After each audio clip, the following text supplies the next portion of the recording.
Let me see if I have any spooky sound effects. I hope you have like old-fashioned E-Bombs World, like spooky sound effects soundboard. I have a baby crying. I know you played that when we were camping one time, and it was the worst thing you've ever done to me. Got one of these? Wait, I don't know if it is loud enough. Classic duck quacking. That's kind of what I thought that was, but I was expecting something spooky, and quacking duck isn't on that list. No, it's adorable. Are punches spooky? All right, that's enough of your soundboard. Let's start.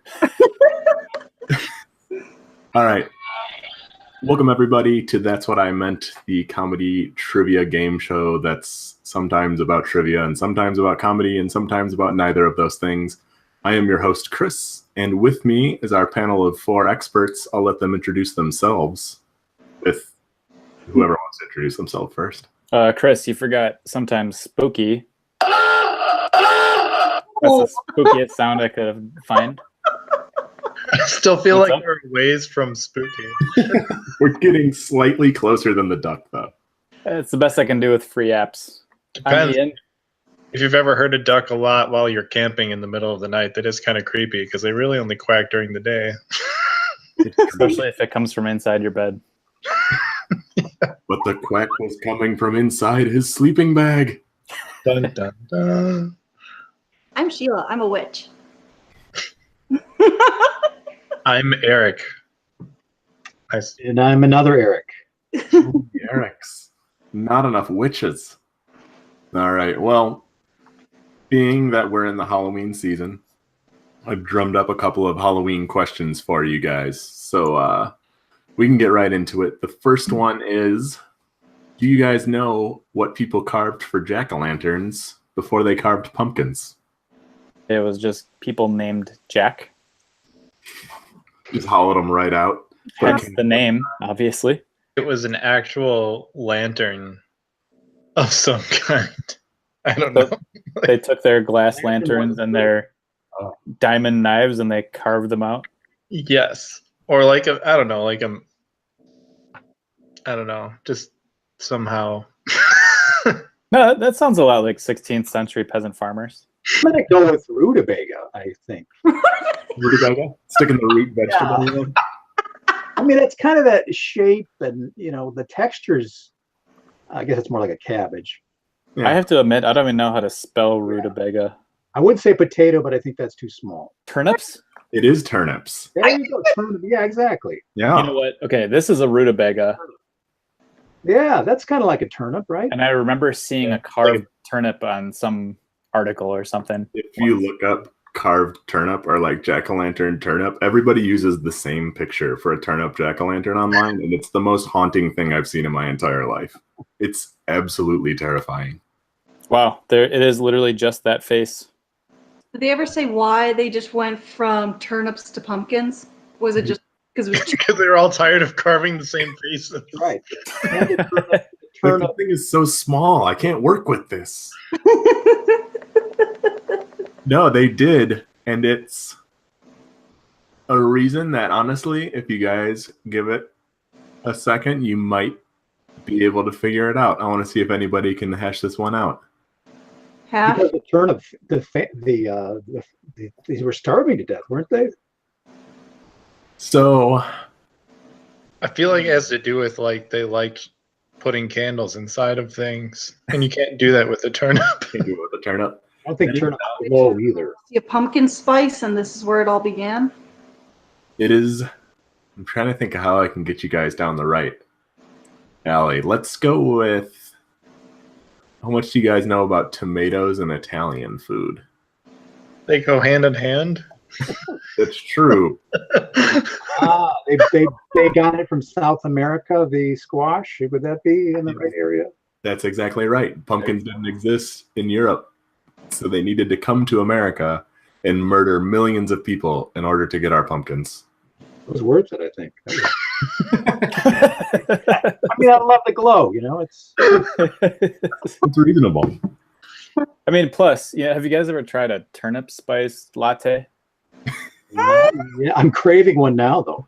You just juice a turnip right into some espresso, and then you throw it right in the garbage disposal. So with that, let's go to Eric with some stuff about ghosts. What famous criminal was haunted by one of his victims?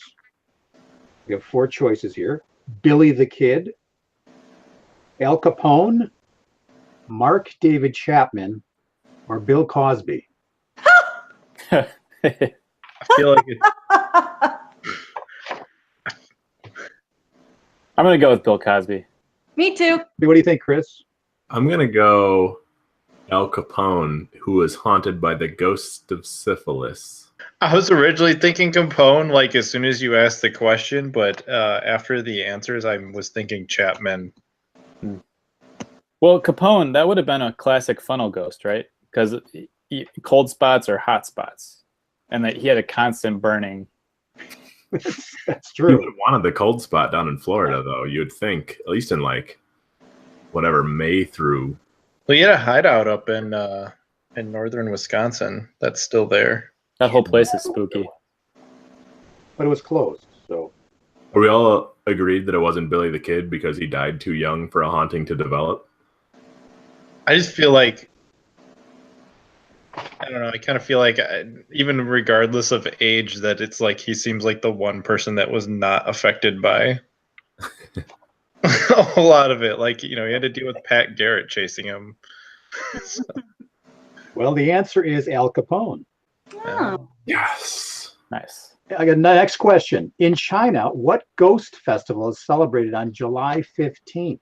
The possible answers are the Dim Sum Boo Festival, Festival of the Dancing Spirit Loon, the Hungry Ghost Festival, or Festival of the Left-Handed Black Cat. I don't know if that laughter gives it away as the right answer or the wrong answer. I want that one to be real. Yeah, I think it's the hungry ghost one because I've heard that phrase before. Is that just because you play a lot of Pac-Man? Okay, 1 hungry ghost. Anybody else? 2 hungry ghosts. 2 hungry ghosts. I'm gonna make that a triplicate of hungry ghosts.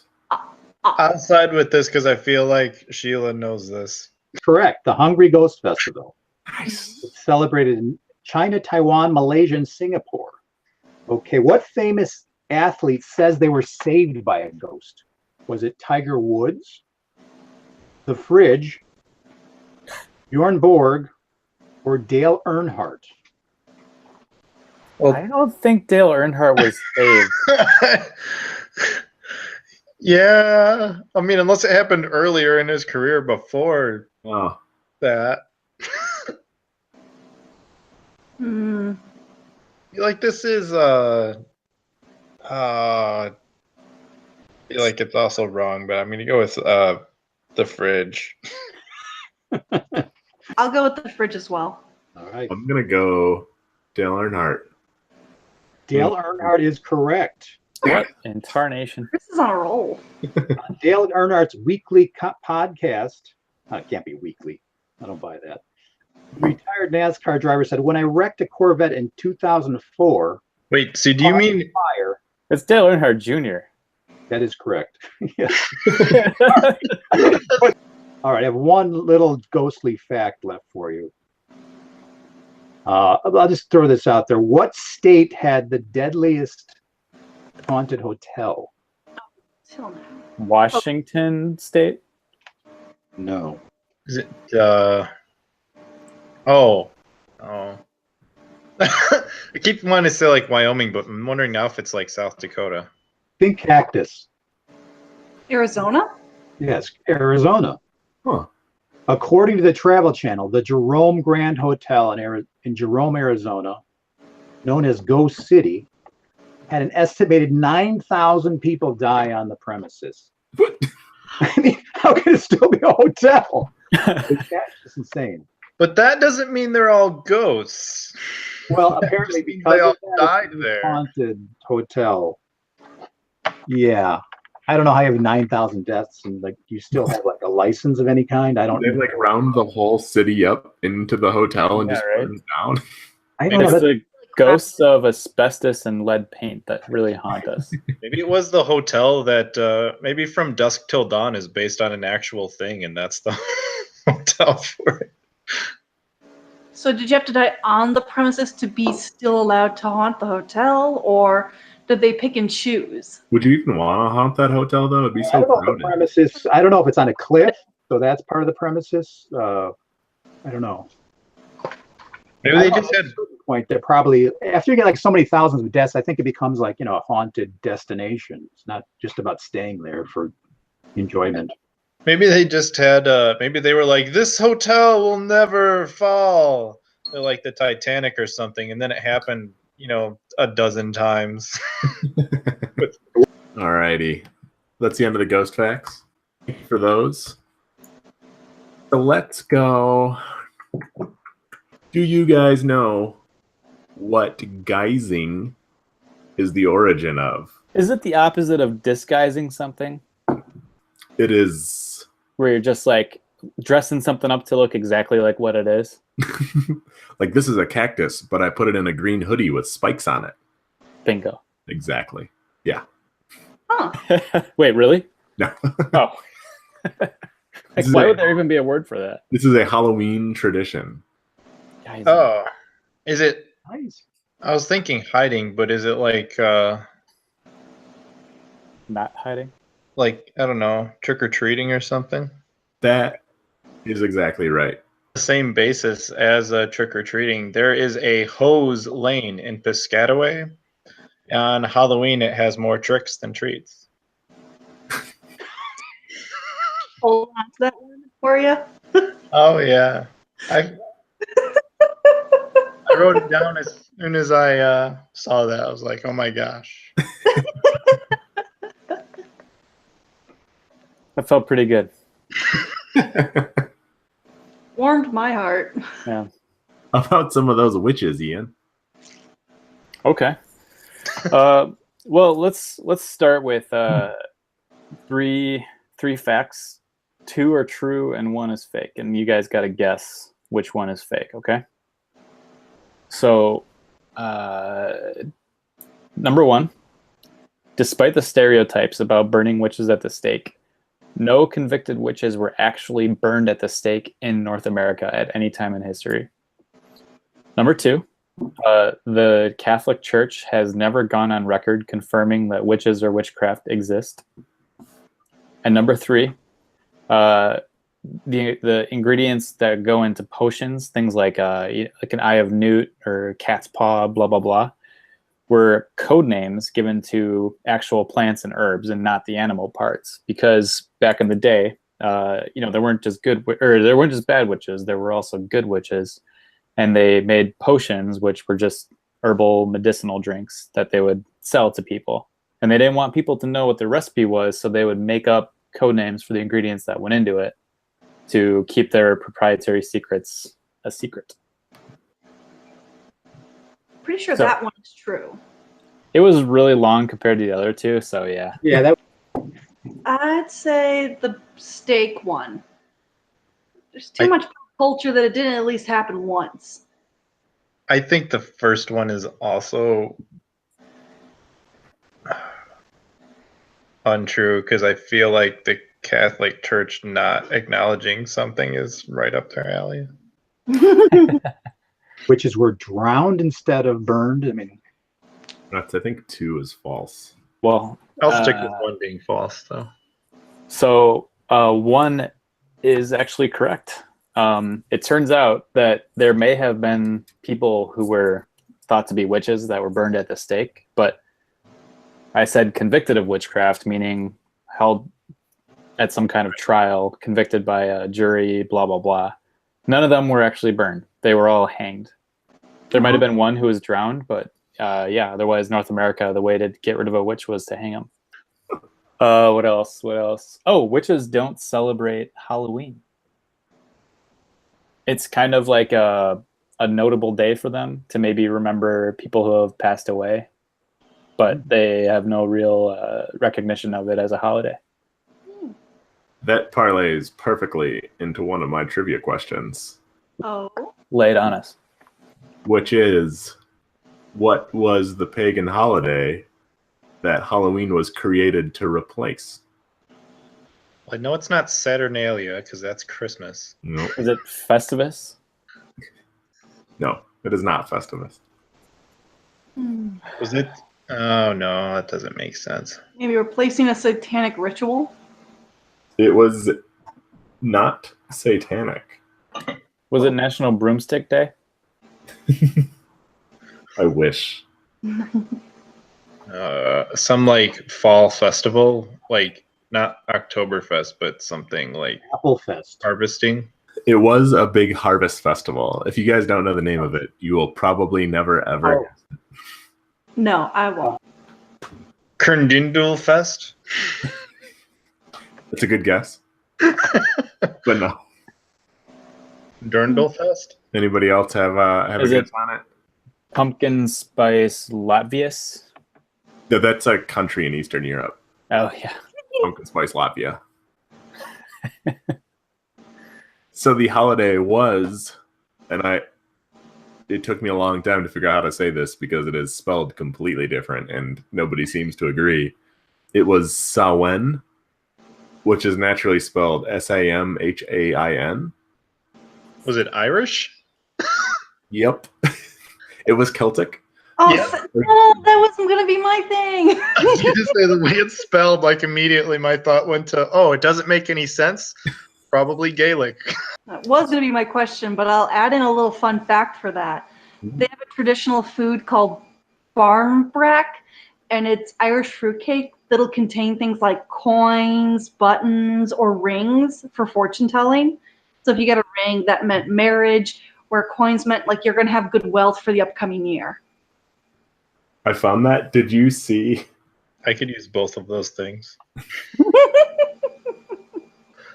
My favorite Bran Brack Tin trinket was you could get a thimble. Did you see what that meant? No, what was thimble? Does anybody have a guess for thimble? It was like a weird metaphor for a condom. Or a baby? Or like you'll have nice clothes. It was you would be unlucky in love, which I feel like it I've was been getting a thimble every damn year of my life. but, like, what kind of asshole would put a thimble into their cake? Eric's mom, apparently. She wants me all to herself, Ian. You leave her out of this. Mom, what? Chris, can we come back to how you open the topic as one of your favorite fillings for this cake? Do you have like a top 5 list or something? No, it was just the two that Sheila brought up in that one. It's just like the one thing that like everything else is nice, and then there's the thimble. What other mean things could you bake into I was a... gonna say that's a good point though. What if we were to make our own Bran Brack? What would everybody bring to the party? Beer? Oh, you're asking like what would we put inside for fortune Your telling? trinket. bake an entire slice of avocado toast into a brimbrack I don't see why not. to remind them that they'll never be able to afford a house? I was gonna bake in a USB drive, and it meant that at some point during the year, like your computer and all your hard drives were gonna crash, and you were gonna lose all of your data. That's a good A little one. reminder. Back it up. Hmm. A measuring tape to see if you reach your goals or some like weird like To remind you, you'll never measure up. yeah, that too. I mean, granted, you have a heck of a time trying to get that out of your system, but Little battery to say keep going. I like it. Long life. That would be long life for battery, I think. A rechargeable battery. Right. It'd be long life, or you'll die in a horrible acid accident this year. Which is all of the batteries in my Halloween decorations this year. Mouse in there. You're gonna get carpal tunnel, so you put like a small computer mouse in there. I like it. I got it. A little tiny like wind-up robot to remind them that someday their job will be automated. Oh my god! Then let's go up to Eric with some pumpkin things. All right. So to start off, there is a Half Moon Bay Art and Pumpkin Festival that is held annually in the coastside community of Half Moon Bay, California, during harvest season in October. What is one of the main attractions of this festival? Is it a carved radish? A rutabaga contest? I feel like you're not understanding that it is a pumpkin festival. Like, An old-timey jack-o'-lantern festival, right? Yeah. No, but It's a three-legged some kind. race, but using a pumpkin instead of a burlap bag. That would It's suck. it's one of those like races where you have to hold an egg on a spoon, but instead of an egg, it's like a 35-pound pumpkin. that is not the attraction of the Half Moon Bay Art and Pumpkin Festival. Biggest pumpkin contest. Who can grow the biggest pumpkin? Yep. Oh, All right. Very when moment. did they Like, why should I rub it? give that away? The I didn't see that Safeway coming. World Championship Pumpkin Weigh-Off attracts growers from around the United States. I'm sure it does.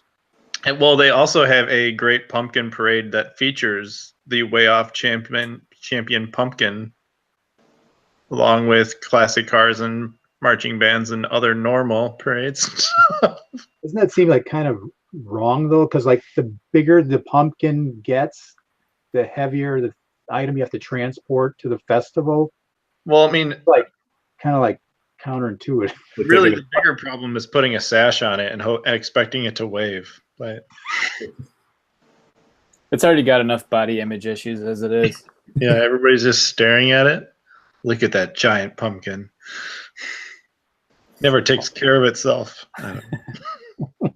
What was the world record? Did they have a world record there?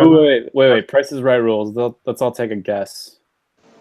I'm gonna say 1,200 pounds. There are 2,095 pounds. 200. 1,500 pounds. Chris is the closest without going over. Which, granted, he was the highest number, so nobody got close, is what I'm saying. So for this particular event, the largest one they had was 1,659 pounds. However, the world record is 2,624.6 pounds. Wow. And that was established in Belgium in 2016. One last thing, only because I came across this and I find it awesome. So which one of these names is not a type of pumpkin variety? Spooktacular, Bushkin, Ghost Rider, or Mazel Tov? I'm gonna say Mazel Tov. It's not real. I'm gonna say Bushkin. Yeah, Bushkin. I'm going with Mazel Tov. I should have tried to be more clever because Mazel Tov is the one that is not a pumpkin variety. Other pumpkin variety names: prize winner for a jumbo variety, Happy Jack, Pangcow's Field, Funny Face, Spirit, or Sugar Treat. Sugar treat. I feel like Also Baby Bear. Wow, all porn names. Very weird. do you guys want history or random guessing numbers? Oh, boy. Random guessing numbers just Alright. because. I want Alright. history. Oh, Yeah, I'll do numbers. all right. We're outvoted. All right. In pounds, how much candy corn is produced every year? 3 million. Trick question. It's the same ones being reused every year, so it's not an additional number. It's the Like same fruitcake. one. That's a 120 million pounds 15 years ago, and it's never had to make any more. Isn't that a Lewis Black joke? It is!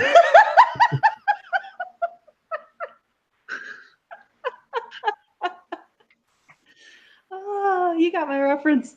I'm gonna say That's an 12 old reference. 12 million pounds a year. I'm gonna say 11 pounds. Mm, You go, and it's like price right rules. So I say 11 pounds is like what I eat of candy corn every October.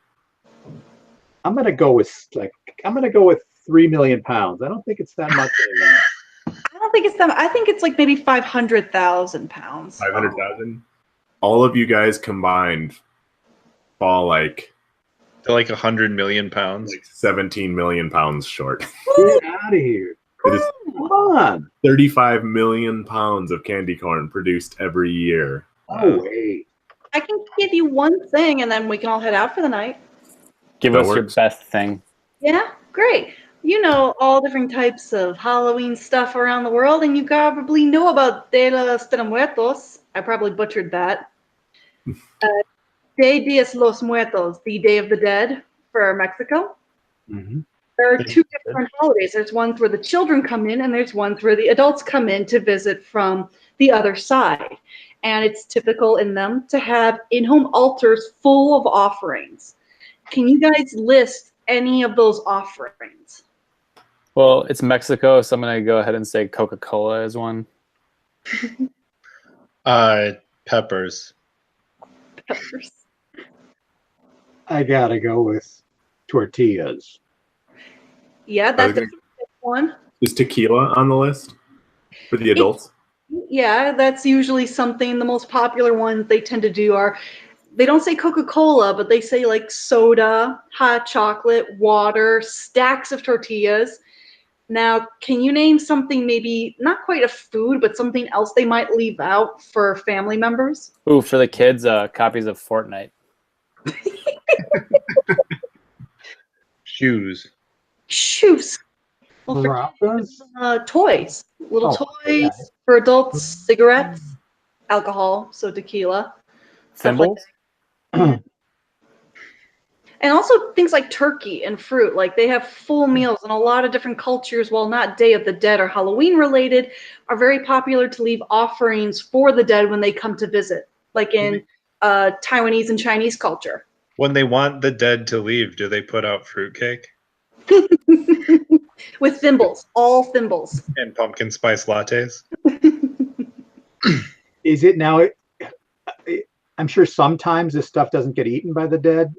Is it like bad juju to actually consume it yourself, or do you have to burn it? Or I'm not 100% on the Mexican tradition, but I can say for certain in the Chinese tradition, once the incense completely burns out, because they will light an incense, or by the day passes, you can eat everything during the time that they would be eating. So there's a countdown. I believe that applies to Mexican culture as well. So not during, but once like the sun sets or the light burns out, it is free to eat. Especially for like like just houses just full of rotten food. Could you They're coming to take this? Yeah. Could you imagine some kid being like, "Is Grandma gonna leave already? I want to play with my toys." All right, I gotta call it, guys. All right. Cool. It's been a real spooky time. And you guys all have a good night. Yeah. Good night. Happy Halloween, everybody. Happy Happy Halloween. Halloween. Yeah. Toodles.